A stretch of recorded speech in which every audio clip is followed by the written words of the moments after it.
guys, and welcome back to the Crawl Room. We're here once again in this wonderful ranty room for all things Formula One. So, the Monaco Grand Prix has come to a close, and what could be said about that shower of shite, really? I mean, oh my god. The mandatory two-stop's going to make it more exciting, is it? Jesus Christ, what a carry-on that was. Yeah. Oh god, I mean, I know Monaco's not great anyway, the exciting days on the Saturday, but even this was tragic by Monaco standards, unfortunately. So if you've never seen this series before, I want the drivers out a maximum of 10 points based on their overall race weekend's performance, and go all the way down to 0 if they have a particularly bad one. Take a look out for bonus points there. Sometimes offer some drivers do something extra special during a race, and on the rare occasion I do award minus points to those drivers do something extra special, but for all the wrong reasons. Let's take a look at the current Crawl Room standings then going into this episode. It's on the screen now for you to take a look at and have a look and see where your favourite driver is right now, and based on how well they did this weekend. Can you see them going up? Can you see them going down? It's all tight at the top and it's lonely down at the bottom, isn't it? I'm afraid there is some drivers that are really doing well this season, some drivers that are doing extremely poorly. We'll take a look at the team standings as well. They're also on the screen for you. Have a look and see what's happening there. Of course, these are accumulated via the drivers and what they are awarded during a video. However, I can manipulate them separately as well. I can give them additional bonus points. I can take points away from them. So, as you can see with RB and Ferrari, they have suffered massive minus points this season so far due to their sheer incompetence, and have awarded a couple of points here and there bonus wise to such as Williams, I think, earlier in the season. So yeah, there's a lot to play for, and yeah, that's that. So without further ado then, let's kick things off with the race winner, shall we? Lando Norris in the mighty McLaren, doing the job that the car is designed to do. Well done, Lando. Well done. You're actually getting the maximum out of a car. Hallelujah. Praise Jesus. Yeah, fairly faultless weekend, to be honest, by Lando standards. Did well. Qualified it on pole. Charles Leclerc snatched it away from him, and it looked like Norris's lap wasn't going to be quite good enough, but he managed to get it together in the final sector to snatch that pole position. Got off the line reasonably well. Charles was trying to look round the outside, but there was no room there at the first corner. Careful in stand up, please. And then it was just line astern from then on.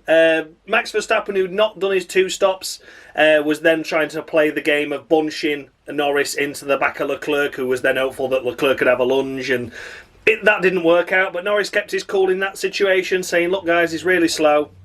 And then when Max Verstappen did eventually pit for his second mandatory pit stop, Lando Norris on the final lap pulled something like 3 seconds over Leclerc, just to really prove that he was being held up all along, and that car had massive amounts of pace over the Ferrari.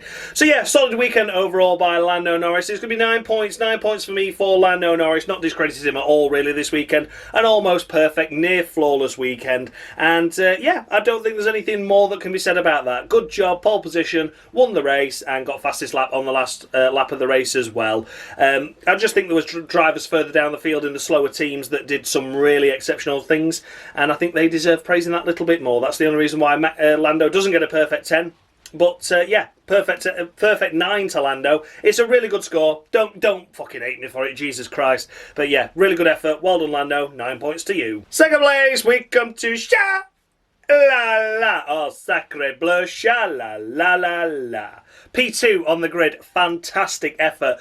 Ferrari looking strong throughout the free practices, and then we thought, oh, get to qualifying and they'll just tumble down the order. Well, Leclerc didn't. He managed to line up on the front row. As already mentioned with Lando, had a great start off the line, was alongside him, but obviously you're on the outside, nowhere to go, and then that was it. Line astern for the rest of the race. Can't really say much more than that, can we? At least Ferrari didn't screw up the strategies. That's a massive bonus. Well done them. I thought, oh, a two-stop strategy, that's mandatory. I'm sure they could fuck it up twice as much this time around, and they didn't, so well done Ferrari for that. Again, Leclerc, fairly faultless weekend, cannot fault a thing really, did really well, drove really smart, really clever, and didn't put a wheel wrong all weekend long. 9 points to Leclerc as well for me for that. A fairly faultless weekend once again, and nice to see him on the podium at his home Grand Prix. Just a shame it wasn't victory. Third place, we come to Oscar Pastry. What's your favourite pastry? We're back to flakiness, aren't we? Back to flaky pastry with Oscar Piastri, I'm afraid. Monaco was a struggle. It really was a struggle for him. We had that minor off in one of the free practice sessions where he nosedived it into the first corner and ripped his front wing off. And we just saw him looking relatively uncomfortable. We've seen him have the measure of Lando throughout most of this season, to be honest with you. And this race around, he was nowhere near. Qualifying P3 should have been a front row lockout. We know that with the Ferraris. They shouldn't have been up there. The McLarens should be front row locking it out all the time. So the fact that he didn't do that is a fail. And then ran around in third place all race long. And yeah, couldn't do anything from there. But it's all made up in qualifying, isn't it? Should have been a front row as an absolute minimum. Should have been a 1-2 as a minimum. And just didn't look as comfortable as his teammate Lando in the car all weekend long, which is a shame, because that means his championship lead is now only 3 points over Lando, his teammate. And again, it's sort of, the deficit doesn't really extend too much over to Max as well. Red Bull's still confident that come Spain, they're going to be having the hot seat with the Red Bull car, so we'll wait and see on that. But yeah, it's 6 to Piastri. He can thank me for that. Disappointing weekend for him. And yeah, not good enough, but still a podium. 6 to Piastri. Fourth place, we come to Max Verstappen in the Red Bull. And what can be said about Max's weekend, really? Okay, wasn't it? Nothing overly special. Didn't get his lap together in qualifying. He struggled. The car sort of looked like it was going to be a top 4, though, top 6 area. So the fact he finishes 4th, I think that's probably the best he could have got out of it, to be honest with you. Certainly didn't look like it was on pace for the McLarens or that Ferrari of Leclerc, to be honest. But yeah, 4th place is a good enough effort for me, personally. I think there was maybe another position or 2 in it for qualifying, so we maybe could have seen him on the podium. And then in the race itself, he decided not to take his last stop until the last lap of the race, hoping for a red flag, which, I mean, you may as well, hadn't you? You may as well roll the dice. If all you're going to be is 4th anyway, regardless of what you do, you may as well stay out there till the very last opportunity, just in case there's a red flag. You get a free pit stop, free choice of tyres, and then you've effectively taken the race lead and you've broken no rules. So it was worth the go, it was worth the effort. Didn't work out, and P4 I think is the maximum he could get out of it. It's going to be 8 to Max Verstappen. Again, not really much talk about his race. Tried to bunch up Norris into Leclerc, but they were all far too wise for that and still kept themselves reasonably fair and honest throughout that little slowing down phase period. But they did well. And just to note as well, I think all these drivers that I'm talking about did well to get themselves through the traffic the amount of times that they did.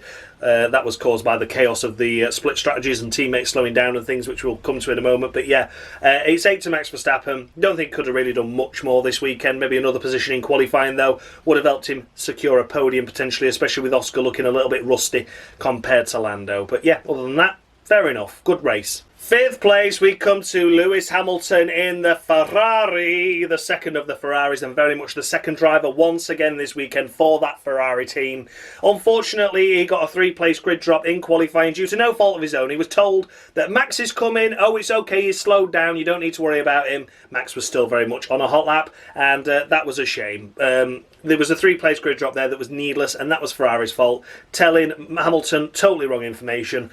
We're not surprised, though, are we? We're not surprised at this moment in time. So, yeah, ended up dropping down to P8, but as a result of the bunching of the B teams, they were sort of worrying about themselves and weren't really worried about Hamilton. He was able to gain 3 places during all that mess, and here he is finishing P5, which is a respectable effort, really.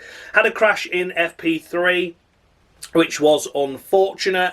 Yeah, needless really, but again, it's the tight nature of the circuit, isn't it, unfortunately. So, yeah, I have to knock him points off for that. I have to knock him points off for the fact he wasn't on pace with Leclerc, but overall I do feel some sympathy for him because once again this weekend he was one hand tied behind his back after qualifying. 3-place grid drop is a mammoth thing to lose at Monaco, so the fact he was able to recover to 5 is something, but yeah, it's going to be a middle row 5 points to me for Hamilton this weekend.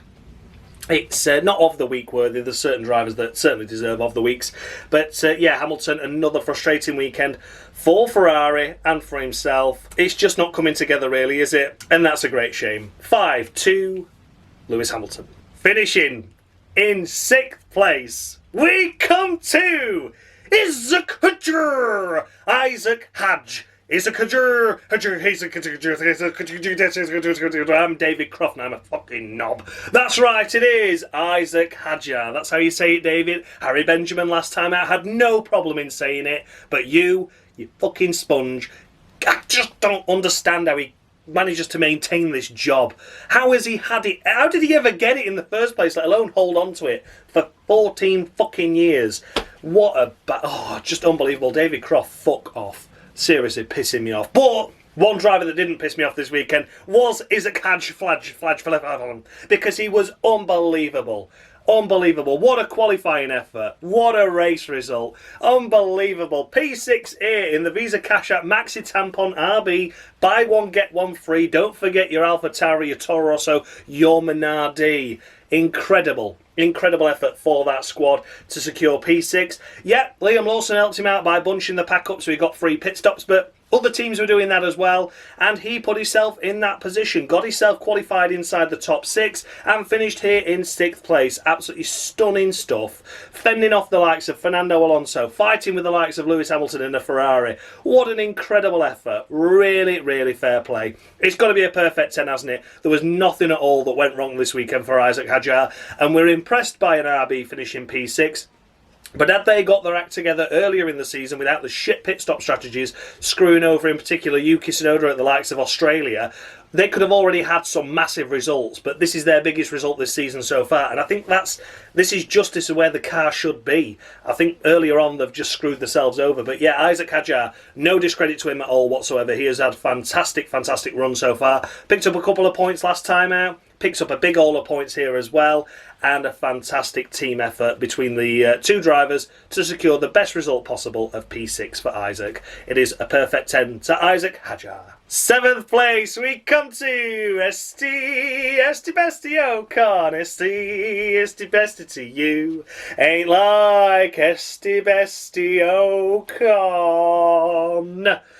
That's right indeed. Esty Bestie Ocon qualified P7, finished P7 I think it was, wasn't it? What a great effort by him to get himself inside the top 10. And when you do a good qualifying effort at Monaco, all you have to do then is just rely on the fact that your car doesn't break down and you don't stuff it in the wall. And also that the pit strategy was okay, but it was fine. They were able to tag along with the likes of Isaac Hadjar just buggering off into the distance, while Liam Lawson held everyone else up. So, in essence, the Haas team were favoured also by the strategy that RB were going for, which was to give Isaac a free pit stop. Ultimately, that's what meant that Ocon got a free pit stop as well. So, thank you, RB. You've scored us some points. Yeah, fairly faultless weekend for Ocon this weekend, it must be said, and it's 9.5 for that reason. It'd have been nice to see him beat Isaac, especially with how close this fight is in the championship for what is ultimately going to be about 5th place they're going to be fighting for at the moment, aren't they? So yeah, you know, points are always crucial. It's nice that he picked him up, but maybe in qualifying he should have been one position ahead, and then he would have been able to bugger off into the sunset and do his own thing and secure the P6 instead of the P7. But I'm not holding too much against him. Ocon, a superb race weekend overall, and that's why it's 9.5 to Esty Bestie. 8th place, we come to Liam Lawson securing his best ever finish in Formula 1. And hallelujah, praise the Lord, he finally scores some points this season as well. Took him till Monaco, but we got there in the end, didn't we? Played a fantastic team game with his teammate, of course, Isaac, as we already mentioned. They were doing the slowing down for each other, so they were able to get free pit stops. Caused a massive gap in the pack from the top 5 to everyone else, and he meant that around lap 30 odd, they were starting to lap these cars at the back of this gaggle. It was a bloody mess, wasn't it? But that's not their fault. The rules are there, the rules are in place. You've got to do 2 pit stops. Says nothing about you have to drive to a certain speed. So they were just slowing each other down, slowing the rest of the pack down. They get a free pit stop, swap places, slow each other down. They get a free pit stop, blah, blah, blah. Jobs are good. And Liam Lawson could do no more than that this weekend, to be honest. P8 is a solid effort, and it's going to be 8 points for that reason. 8 points. Well done, Liam. I finally praised you for something. Not as impressive as his teammate, and does finish behind a Haas as well, of course, where you think, well, he should have been behind his teammate. But, you know, qualifying could have been a little bit better. But in the end, still a fantastic and respectable result to finish here, securing 8th place, 4 points on the board, a big points haul for the RB squad. And well done to Liam Lawson. First time I've praised him, I hope it's not the last. It's 8 points to Liam Lawson. Finishing in 9th place, we come to Alexander Albon in the first of the Willie Hums. Yeah, hum indeed for Williams. They had the pace this weekend for so much more, but sadly it didn't go well in qualifying. Yeah, Albon's last lap did not go right at all, and he ended up lining up P10, which is a shame because he should have really been P6, and they were looking like they were going to be able to challenge Hamilton, who was not on form. So in theory, it could have been 5 and 6 for Williams in qualifying. Instead, it ended up 10th and 11th. 10th for Albon, Carlos Sainz 11th, which we'll come to in a moment, of course. So yeah, a lot of opportunity went begging there for a big points haul, or certainly a lot bigger points haul. But at least they're here securing a couple of points when it could have been worse, you know. But there was certainly a lot more points available. They could have been where Isaac Hadjar was easily this weekend, and I think they could have beaten Lewis Hamilton as well with how far off the pace he was. 50 seconds behind the winner in the end. You know, it's a big deficit there, and I think there was a Williams-sized gap where they could have slotted themselves into. So, yeah, it was a solid weekend by Alex. Again, a great strategy between the Williams squad to slow each other down, or allow each other through and then slow the rest of the pack down, I should say. So they all got free pit stops and didn't lose any places. Unfortunately, they didn't quite get around Lawson. That was their aim to start with. It was to get Albon ahead of Lawson, but that didn't happen. And then when that didn't happen, it was then a case of helping Sainz out to secure the final points paying position. So they got a double points finish, which they successfully did. For Alex Albon, it's a solid 7 this weekend. Can't really praise him too much. The qualifying was the main letdown, sadly. There was certainly a lot more opportunities to be inside the top 5 and finish inside the top 5. So you'd think about it, a 5th place finish was realistic. Certainly 6th was a definite. So Alex could have had 8 more points this weekend as an absolute minimum to what he did get, which is a shame. But yeah, a solid 7 to Alex. Not really too critical of him, but qualifying was crucial in Monaco, as we always know. And then from there, he was just left picking up the scraps. And as mentioned, finishing behind his teammate, we come to Carlos Sainz. Smooth operator. Smoothish. Smoothish. Yeah, wasn't bad by Sainz's standards. Williams were grateful that Alonso retired in the race, because it would have meant otherwise it had just been a P10 finish for Albon and not a P9 and P10. Their first double point score for Williams since 2005 at Monaco, which I cannot believe. But yeah, I mean, that was, you only got points for top 8 back in 2005 as well, and I'm just really surprised. But then you remember, even when the car was good in like 2014 and 2015, for some reason they just had shite pace around Monaco. So yeah, crazy to think that. But yeah, a long time, 20 years ago since Williams last had a double points finish at Monaco. So it really does show that they are up in their game and they are getting there in terms of progress with the car and with the team in general. But again, could have been so much more. Carlos Sainz knocked out in Q2 with a P11, trying the medium tyres, I don't know why, which was unfortunate. And then the race itself, like I say, thankful that Alonso broke down, so then they were fighting for 9th and 10th. Played the great team game, so they were able to secure that position, and that's really that. So for Carlos Sainz, it's a solid 17 as well. Same score as his teammate. I think there was opportunities there for Carlos Sainz to certainly progress into Q3 and do a lot better job had he done so, but the medium tyre was certainly not the right tyre to go on for Williams, and that sort of cost him really. It was more of a strategic gambling qualifying that didn't pay off, as opposed to his own poor pace, and then just did what he could with the equipment he'd been given in the race and the position they were in. Solid 7 to Carlos Sainz. And then we come to George of the Russell. Watch out for those Williams. For fuck's sake. Unbelievable. Just a cut in the corner like, yeah, he's driving dangerously, I'm cutting the corner, I'll take the penalty. It's a drive-through, George. Fuck you, mate. You're not getting no 5-second time penalty when you deliberately overtake cars. Fantastic stuff. Absolutely loved it. I love the fact that Toto and James Vowles were having war of words afterwards as well. It was like a proper Romeo and Juliet, weren't it? Toto up on the balcony, James gesticulating down on the bottom like fucking grumpy, and he were fucking kicking off as well like, oh, shut up, Toto, you silly twat. It's racing, get over it. If you can't overtake properly, then don't bother at all. They screwed themselves over in qualifying though, the Mercedes. They certainly did, and they certainly screwed George over. His car hit the curb and broke down again. We've seen it in Imola, of course, with Antonelli, and we've seen it here again. So it's their own stupid fault that they were so far down the order that then they were a victim to these silly games that the other teams had no option but to play. If you've got a chance of getting both cars inside the top 10, you will do what is possible for that to happen. You're not just going to go, it's not very fair though, is it, on the other guys? Let them all have a go. Let them all have a go. Let them all have a pit stop. Yeah, let's see where we end up. Oh, we're out the points, but it was a good race, guys, weren't it? Let's all shake hands. No, fuck off. It's a multi-million-pound industry, this. These points are crucial for Williams. These points are crucial for RB. If you're fucking moaning, Toto, make sure your car doesn't break down when it doesn't touch a curb, for fuck's sake. Silly twat. So yeah, George of the Russell, apart from really cutting the corner and just moaning about that and then getting a drive-through, I felt that was quite funny. But it was, of course I do need to mark that down. Not acceptable really, not in a professional sport anyway, but nice of Alex to buy George dinner afterwards. Tee hee hee, bless him. Yeah, so It's nice to see that George and Alex have made up from the incident, but they knew what they were doing. But it looks like Toto and James's relationship is a little bit fractured now. Oh dear, Toto, you were out-strategized by your younger protege back in the day at Mercedes. Fuck you. So yeah, it's going to be 4 to George. I do have to mark him down for driving like a dick. But yeah, you know, other than that, he got screwed over by his own team, and that's their fault. So shut up, Toto, you moaning little bastard. 12th place, we come to Yuki Tsunoda in the second of the Red Bulls, the only Red Bull driver not to score any points this race. Unfortunate, really, out in Q2. Yeah, I don't really know what else I can say, to be honest. He doesn't get an of the week, though, because it's just shit, isn't it? We know the Red Bull's not as good as what Max is making out it to be. You can always say, yeah, I think Q3 was possible, but then what's he going to do? He's only going to pick up a point anyway. Then he was a victim of bloody Pierre Gasly absolutely mounted him.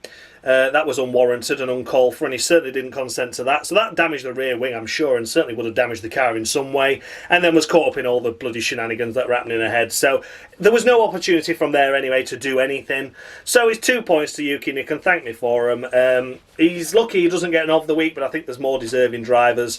Yeah. Yuki overall, it was okay. At least he didn't do any silly shunts or silly accidents during the race. Picked up a bit of damage that were no fault of his own when, like I say, Pierre mounted him. But apart from that, a fairly quiet race. 2 to Tsunoda, that's that. Then we come to Oliver Bearman in the second of the Haas cars. My oh my, what have the FIA got against Haas and in particular Ollie Bearman? 10 places, 10 place grid drop for overtaking under the red flag. The red flag came out. Carlos Sainz was virtually stationary on the right hand side because he was letting a car that was on a hot lap through. Guess who that was? Ollie fucking Bearman. The red light came out, Ollie Bearman lifted off and coasted past Carlos Sainz, and then they both went into the pit lane together. I'm sorry, we've seen this before in Formula 1. We saw it with Max Verstappen overtaking a car, and the red light came out just as he was alongside a really slow-moving car, and he went past, and they gave no further action due to force majeure, as in, it was a difficult situation. There's a massive speed differential between the cars. One on a slow lap trying to get out of the way, one on a hot lap trying to set a hot lap. The red flag came out instantly. What can you do? Ollie Bearman reacted to the boards as soon as he saw them, but Carlos Sainz was almost stationary off the track, rightly so, to let Ollie through that was on a hot lap. He can't just suddenly jam on the brakes and lock up, because he'd have been done for dangerous driving then for stopping erratically. It's fucking bollocks. I really don't understand what the FIA have got against Haas, because the pace of that car this weekend looked like it could have been a double points score for the Haas squad. Yeah, Ollie, you could say he didn't get his lap together in qualifying, but what would it have mattered? There's no need for him to get his lap together. When he got a 10-place grid drop anyway, why risk shunting the car in qualifying 1 or qualifying 2 and getting through when you're going to be at the back anyway? He'd have to qualify 19th or 9th or better to just start 19th. It doesn't make sense. So it was going to be a back row starter regardless anyway, so I don't criticise him for the qualifying. Him getting knocked out in Q1 just saved the car, to be honest with you, when he was starting at the back anyway. And I think it's utter bollocks. So yeah, unjustifiably, I'm afraid, for Ollie Bearman, he gets a 10-place grid drop. I find it fucking ridiculous. Especially with what Stroll did to Charles Leclerc in practice 1. And I know it's practice, but he's just done that in practice as well. So there's no excuse for that. But he gets a 1-place grid drop for that. It's utter bollocks. Anyway, it's a Miller 05 to Ollie Bearman. Sort of treated him as a retirement. Couldn't see what he was capable of. Hand tied behind his back after that 10-place grid drop was given. And there was no point. He was never going to be able to get into the points after that. And that's a huge shame. So yeah, poor old Ollie. Victim of the FIA being absolute arseholes once again. He had his lap time deleted in Imola. 10-place grid drop here. What's it going to be next? Just disqualify him. I'll tell you what. It pulls out the pit lane next race. Pulls out the pit lane, just disqualify him because he just pulled out of it slightly wrong. Yeah, just get rid of him. It's unbelievable. It's utter bollocks. So yeah, the FIA clearly got something against Haas, and particularly Ollie Bearman, because that was bullshit. 5-2, Ollie Bearman. Then we come to Franco Colapinto in the first of the Alpines. Well, oh well, oh well. He can thank his teammate that he doesn't get an of the week because, yeah, Colapinto just avoids one. Yeah, he did have a crash in practice, didn't he? Whatever, not really interested. And then the race itself, again, start at the back, caught in the gaggle, blah, blah, blah, blah, blah. Don't care. Don't care at all. It's 2 points and he can thank me for him for Franco. A difficult start to his campaign. But at least he's got some points on the board and not an of the week this time around. It certainly wasn't good, but it wasn't great either. Again, the qualifying, trying on mediums, like, what the fuck are you doing? Like, what's the point? Why gamble? Why gamble? You're at Monaco, where track position is absolutely crucial, Alpine. Probably been Flavio Briatore's decision, but obviously he never makes a wrong call, does he? Never makes a wrong decision. Fucking flump. So yeah, 2 to Colapinto, he can thank me for him. A difficult weekend once again, but not surprising. Next up, we come to Gabriele Bortoleto in the first of the State Kick Me Up the Arse Saubers. Yeah, I don't really know what can be said about Gabriele Bortoleto, unfortunately. Had decided to have 3 pit stops instead of 2. Sauber just trying something different, I'm sure. Great effort by them. Unfortunately, he got stuffed into the wall on the first lap, causing the virtual safety car on lap 1. He did a great move around the outside of Kimi Antonelli, and then Antonelli did a great dive bomb up the inside of Bortoleto. Caught Bortoleto unawares. He was on the dirty part of the track and just slid off into the wall, taking his front wing off, which was unfortunate. And then because the pack were running that slow, behind the RBs going slow and the Williams going slow, he caught back up to the back of the pack several times. Even after 3 pit stops, he still finishes ahead of a couple of cars here, so that shows you how slow the pace was. A car that had no front wing and had to find reverse suddenly is finishing ahead of cars that there was no safety car intervention for him to actually catch up the pack legitimately. So, yeah, shows how poor the pace was this race for the drivers deliberately driving slow. But Bortoleto is 2 points, and that's that. It's not an of the week. It's unfortunate he stuffed it into the wall, but it was a great overtaking move that he had on Antonelli. Just left the door open a little bit too much, and Antonelli had a right to stick his nose in there. But yeah, overall, 2 to Bortoleto. A tough weekend once again, but at least he was able to finish the race, and it was only front wing damage. Next up, we come to Nico Hülkenberg.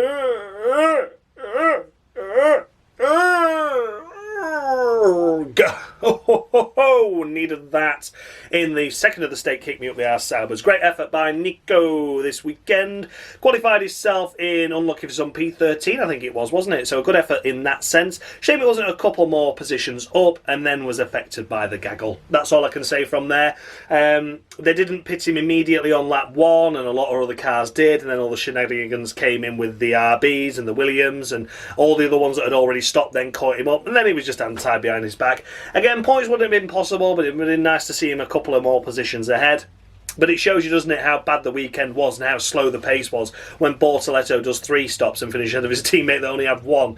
They only had 2 stops, but it was just the way the timings of them all were. So yeah, big shame. It's 6 points to Hülkenberg for me for him. I think it was a good weekend overall. Didn't put a wheel wrong, didn't put a foot wrong, but was just screwed over by other drivers driving unnecessarily slowly, but again, to benefit their own team, which is absolutely fine. And yeah, at least he doesn't stuff it in the wall and cause more damage for the Sauber squad. And yeah, encouraging pace in qualifying. Couldn't have really got much more out of that, but a shame to see him so far down after he could have been, you know, borderline points had it all worked out okay, you know, especially with Alonso retiring. It could have been a P12 finish had it all worked out that way. So yeah, one of those things. 6 to Hülkenberg. Shame it wasn't more. But that's that. And next we come to the first of the Aston Martins in Lance Stroll.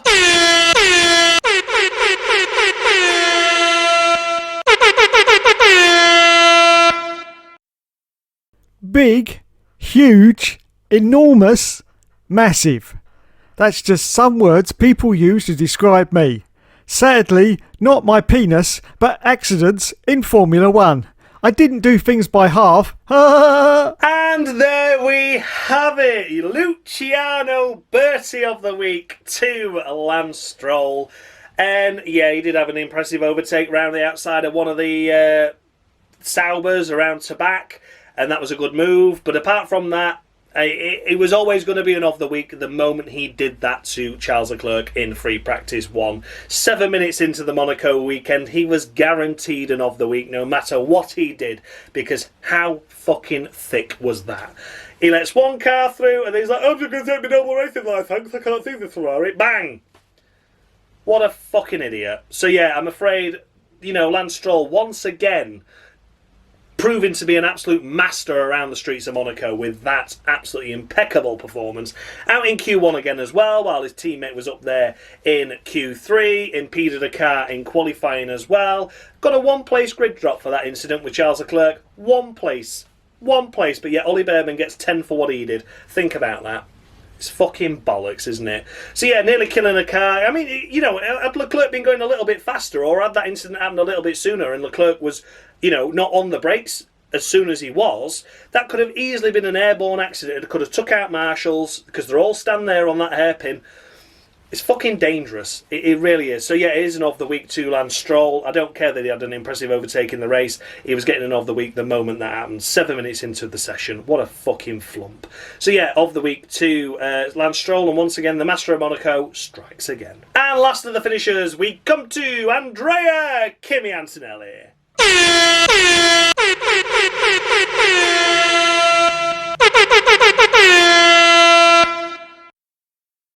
I'm one of the rare of the weeks where my career literally ended because of an accident.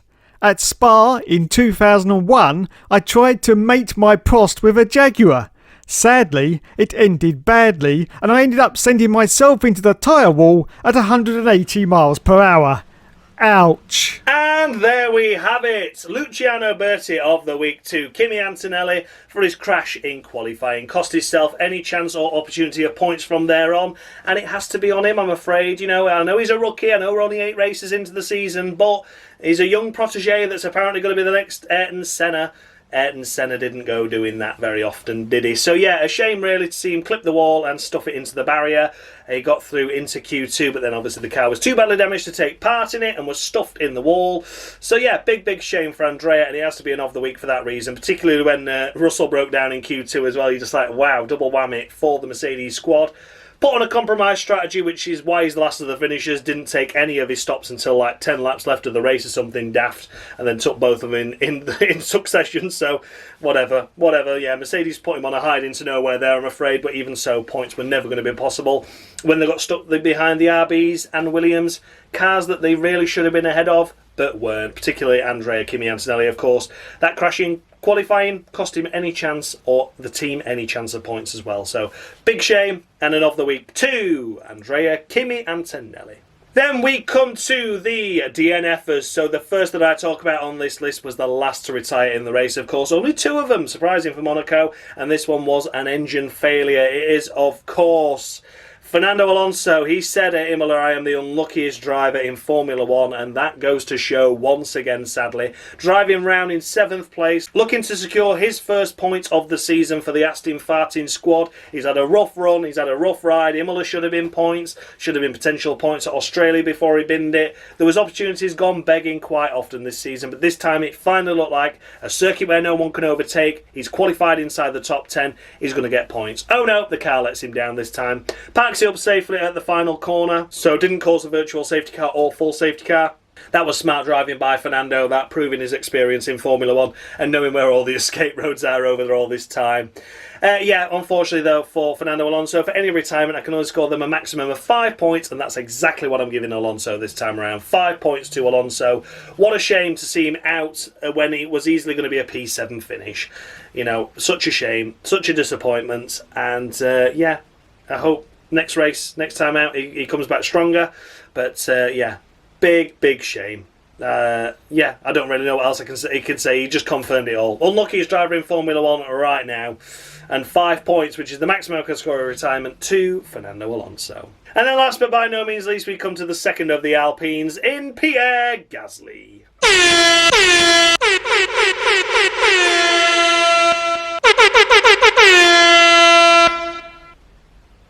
Despite only entering 15 Formula 1 races, I managed to smash up a hell of a lot of cars in that time.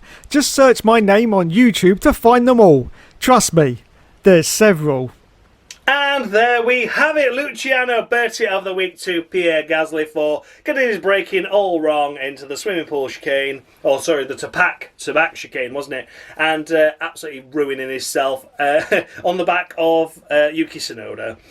It was a big shame, and then for driving it back to the pits as well with no fucking brakes, that was dangerous as well. So yeah, I could understand and appreciate what he was doing, but what was wrong about just, you know, crashing and then pulling off? I mean, there's escape roads where Alonso pulled off, you know.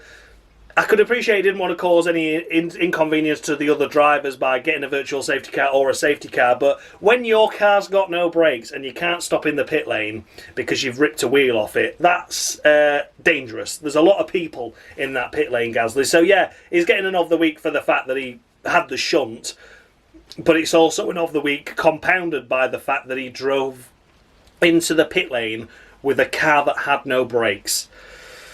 Not great, that. That is silly. You know, there's all those mechanics and marshals and pit crews, and they're all everywhere, you know, and the fact he was, you know, didn't have any brakes at all was crazy. So yeah, Pierre Gasly gets an of the week for his antics, just getting his braking all wrong and climbing the back of Yuki Tsunoda. Lucky that Tsunoda kept going. But yeah, cost himself any chance of points. He probably wouldn't have got points anyway, to be fair. Down in Q1 and out, of course, with the medium tyre strategy Alpine gave him for qualifying. No idea why. And then obviously they'd have been all caught up in the antics of the RB and Williams teams as well. So points were never going to be possible, Pierre, but yeah, that was a silly, silly error. And then silly, really, to be driving it back like you did into the pit lane. Could have hurt someone. So yeah, and of the week to Pierre Gasly. So everything, guys, those were the runners and riders of the Monaco Grand Prix. Let me know down in the comment section, do I score any drivers too high, any too low. The updated standings with the scores I've just awarded are on the screen now for you to take a look at. Have a look and see where your favourite driver is right now. Did they have a good weekend? Did they have a bad weekend? There's still a lot to play for, 8 rounds in, but as we already mentioned at the start of the video, the pecking order is shining through now. You can see the ones that are in contention. You can already see the ones that are likely outside. And you can see the ones that are just clinging on for dear life to actually survive this series without getting disqualified by the end. There's a lot to play for, as always, but yeah, it's nice to see that it's so closely tight at the top, and we've got a long way to go. And the team standings as well, of course, they're also on the screen for you. I can adjust these independently, but I'm not going to do anything with them. Whatever the drivers have scored is what they've scored this weekend, and that's that. Yeah, no need to give any minus points out. No need to give any plus points out. I don't think any teams overly excelled. I don't think any teams really under-delivered. It was the drivers mainly causing their own problems, to be fair, rather than the teams this time out. So, yeah, that's that. And we'll see how it all unfolds next time out. A massive thanks as always goes out to Dan Bartlett, of course, formerly of Mushy Gaming, for providing me with the scoreboard that you saw on your screen, for the driver icons you see in the corner of your screen, and for the intro as well. Without him, this series is more pointless than it already is. And you can forget Dave, F1 Games PlayStation, for providing me with the of the weeks that you all know and love. Those Luciano Berti ones were quite good, weren't they? I enjoyed them. So thank you all so much for watching. I'll see you all again Tuesday, 6 PM. The final of the triple header is upon us. It'll soon be here, won't it? Soon be here. And yeah, thanks as always for your love and continued support with the series. And I'll see you all then. Thanks all for watching, guys, and as always, much love.